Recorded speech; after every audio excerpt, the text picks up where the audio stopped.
America आणि दुबईचा कचरा भारतामध्ये विकला जाणार आणि आपण तो खाणार। काही दिवसांपूर्वी दिल्लीमध्ये 4 करोडचा माल पकडला गेला।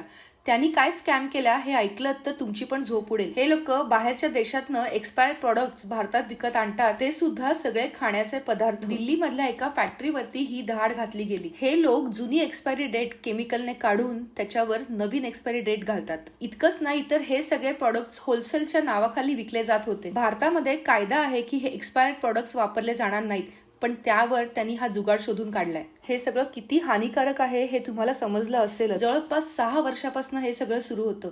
त्यांच्याकडे मिळालं काय तर 6000 किलो चॉकलेट्स आणि बिस्किट, 14000 लिटरची कोल्ड्रिंक, 23000 किलोचं मेयोनीज, सॉस आणि अजून बरंच काही। म्हणजे यातलं सामान तुम्ही आणि मी सुद्धा नक्कीच खाल्लं असेल। अपेक्षा करूया सरकार यंत्रणा लवकर कार्यरत होतील। अशाच माहितीपूर्ण व्हिडिओसाठी आपलं चॅनल नक्की सबस्क्राईब करा।